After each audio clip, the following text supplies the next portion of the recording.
বাংলাদেশের হয়ে অভিষেকের অপেক্ষায় আছেন হামজা চৌধুরী। তার আগেও অবশ্য আরেক অভিষেক হয়ে গেল তার।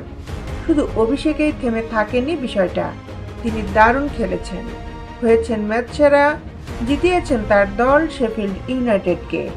স্পোর্টস নিউজ নিয়ে আপনাদের সাথে আছি আমি শামিমা সুলতানা। ডারবিন কাউন্টির মাঠ থেকে পাওয়া জয়টি এসেছে ব্রেন্টন দিয়াজের একমাত্র গোলে। এই জয়ের ফলে পয়েন্ট তালিকায় 2-এর জায়গাটা ধরে রেখেছে শেফিল্ড। এই জায়গাটা ধরে রাখতে পারলে আগামী মৌসুমে প্রিমিয়ার লিগে ফিরে আসতে পারবে বিলেটসরা।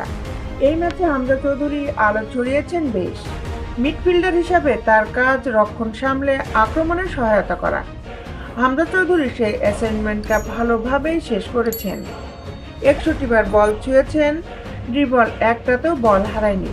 প্রতি 5টা পাসের 4টাই হয়েছে সঠিক। লং বল বাড়িয়েছেন 4টি। এদিকে রক্ষণেও বেশ সফল ছিলেন তিনি। প্রতিপক্ষের কাছ থেকে বল কেড়ে নিয়েছেন 3 বার, পাস আটকেছেন 2 বার, মাঠের লড়াই জিতেছেন 5 বার। তার এমন পারফরমেন্সের পর ম্যাচ সেরার পুরস্কারটাও তিনি জিতেছেন। শেফিল্ড ইউনাইটেডের এক্স পেজে ভোটের আয়োজন করা হয়েছিল কে ম্যাচ সেরা হবেন তা জানতে। 70%-এরও বেশি মানুষ ভোট দিয়েছেন তার পক্ষে। তবে প্রথম ম্যাচ বলে হামজাকে একটু বুঝে শুনে খেলানোর কথা ভাবছিলেন কোচ ক্রিস ওয়াইল্ডার। তবে পারফরমেন্স দিয়ে পুরো ম্যাচের সময়টায় আদায় করে নিয়েছেন হামজা। তিনি বলেন, হামজা নিজের মতো করেই খেলেছে। সে কোনো ফুটবলে ছিল না অনেক দিন ধরেই। তবে মাঠে তার সাব করতে দেয়নি সে। বেশ ছন্দে ছিল।